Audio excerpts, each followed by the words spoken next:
I'm Chloe, a 36-year-old mom with a past marriage under my belt. I used to work as a bartender, but now I'm a stay-at-home mom to a 3-year-old boy. Life is good now, but my marriage to my ex-husband was a mess. The mess was largely because of my ex-husband, but there was actually another reason. That was my sister, who's 2 years younger than me. Jessica managed to steal my then-husband right from under my nose. This all happened 3 years ago. I ran into my ex-husband and Jessica at church, of all places, just around New Year's about 2 months ago. When we told them that the child with us was fathered by my ex-husband, they were at a loss for words, and their faces dropped. Considering they were struggling to have a child, the disappointment was visible. It gave me a moment of relief, thinking about how they betrayed me back then. Back then, I was bartending at a well-known bar where I caught the eye of a regular customer. This was the kind of bar frequented by politicians, bureaucrats, and business moguls. I had some experience bartending elsewhere, but got this gig through a friend's introduction. After working there for a few months, I met the man who would later become my ex-husband, a government official. I was around 30, starting to think it was high time to settle down. "You're really cute. Totally my type," he told me, clearly smitten. My prestigious college background and my job at a major investment firm might have added to his interest. Honestly, I didn't care that he was a bureaucrat, but his flattery had me hooked. "I would never do anything to make a beautiful woman like you sad," he said. In hindsight, I deeply regret believing those words. Our marriage lasted only 2 years. The only time I felt happy was during the first 2 months. Despite his demanding job, my ex-husband always showed me a smiling face when he came home. But eventually, those smiles disappeared. To cut to the chase, my ex-husband was careless in his relationships with women. Believing that all social engagements were part of work, I later found out that he had been flirting with women at every party he attended. Back then, I had no idea. "You must be tired after all that networking today. Want to take a bath?" I would always say, caring and supportive. What a fantastic wife I was. But after only 6 months, he would brazenly say to me, "Stop worrying about me. Just be thankful you're living a good life because of me." Still, I convinced myself that he was just tipsy and let it slide. Looking back now, I feel like crying from the sheer effort I put into our relationship. I have a younger sister, 2 years my junior. We look nothing alike, and our personalities are polar opposites. Growing up, Jessica always wanted what I had. She would beg my mom for the same beads and hair accessories that I had in my jewelry box. Eventually, Jessica stopped asking Mom and started taking them directly from me. When I confronted her, she'd cry and say, "But everything that belongs to you belongs to me." My little sister was a bully. That little bully grew up to be an adult bully. After a year of marriage, we attended a family event at my parents' house. My husband was there too. My husband had seen Jessica a few times before, but it seemed like they had a little chat this time. I overheard him talking briefly to Jessica. "You're quite different from your sister. A different kind of beauty," I overheard him say to her. It's likely that from that moment, Jessica set her sights on my husband. After that, he seemed even more disinterested in me than before.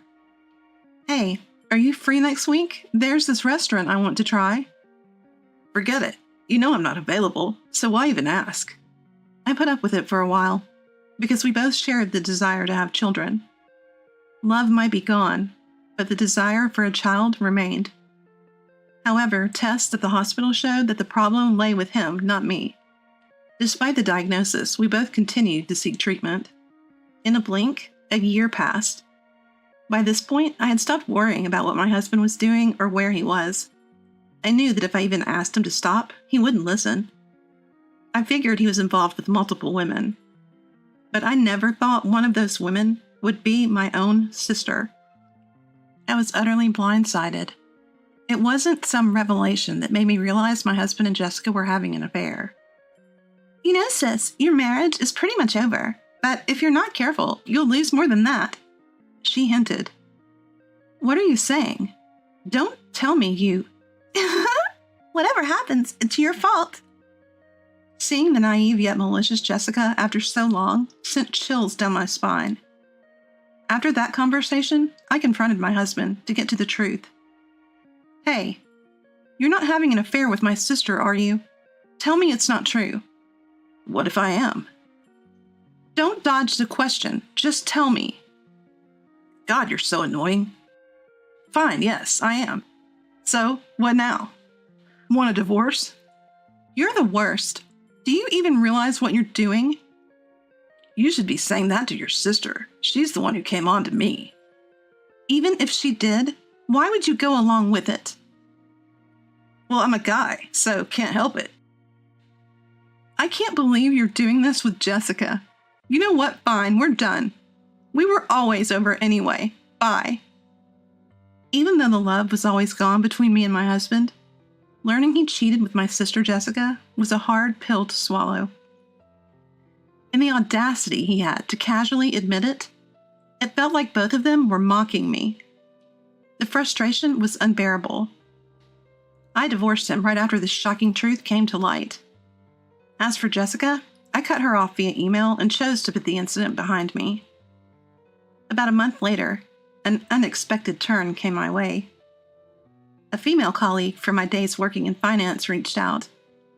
We were connected on social media and occasionally exchanged messages. But it had been a long time since we had met for drinks. We caught up and had a great time. Although my story was grim, she laughed it off and mentioned someone she wanted to introduce me to. Enter Ethan, my current husband. Ethan was her investment buddy. He was just an average office worker, but had a knack for investing, managing a significant portfolio. They'd become friends through offline meetups she organized based on his investment blog. I took an instant liking to the upbeat Ethan. I've been divorced before. Is that all right? I'm still single. Is that okay? We both just had to laugh it off.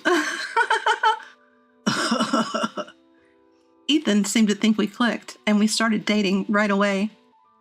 We got married after about 6 months. Chloe, want to invest in me? Marry me. I couldn't help but laugh at Ethan's unique proposal. I believed his proposal was one where I could see us being happy together for the rest of our lives. The truth is, I was already pregnant with Ethan's child even before I got remarried. Actually, shortly after we started dating. We'd both been considering marriage, so finding out about the pregnancy sped up the timing. 2 people in love, and the precious baby that was the fruit of our love. I couldn't be happier. For our first holiday season together, let's go to church and pray for the health of our adorable baby. The fact that they arrived so quickly is proof that our meeting was destiny, don't you think? Sounds good. Yes, let's go. In the midst of my newfound happiness, something unexpected happened at the church we were attending for service. Guess who? My ex-husband and Jessica. Seeing them together for the first time in over a year, they really seemed like a married couple. I had already told Ethan all the miserable details about these two. Hey, I'm going to talk to them. Is that okay? I don't mind. You sure you're okay with it? Yeah, I'm fine. Look, I'll explain later. But can you play along that this baby is my ex's child? As my ex-husband and Jessica approached us, we pretended not to notice and went up to them.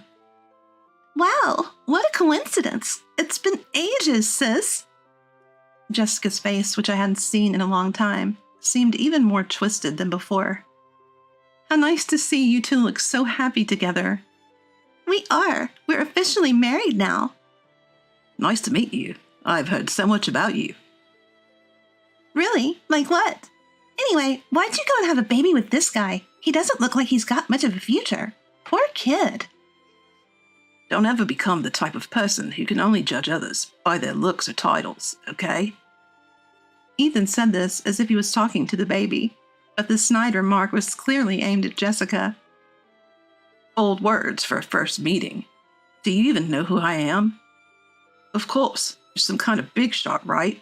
Nice to meet you, by the way. Do you realize that this is actually your child? At Ethan's statement, my ex-husband and Jessica froze. They seemed completely baffled. What are you talking about? Stop joking. Jessica, who was eager to have a child, looked incredibly frustrated. It turns out they still hadn't been able to have children. Actually, right after we got divorced, I found out I was pregnant. Surprising, right? Not that it's your child, but that I finally got the child I've been wishing for. I met Ethan soon after, and we got married. He agreed to raise this child with me, unlike you. You're kidding, really? Why hasn't it happened for us? Why can't we have a child? I don't know. Maybe because karma is real. Maybe if you start doing good deeds, like volunteering or donating to charities, your wishes will come true. Since you're at church, why not pray for that? You can't be serious. There's no way I can let this guy raise my special child. He comes from a line of bureaucrats. This can't happen. Both of them were completely rattled. Jessica looked like she was about to cry, frantically trying to gain some sort of upper hand over us. Look, I talked to Mom. This guy's just an office worker, raising a child with a man who doesn't even make that much. That's just asking for this kid to be unhappy. And let's not forget, the child's biological father is from our family.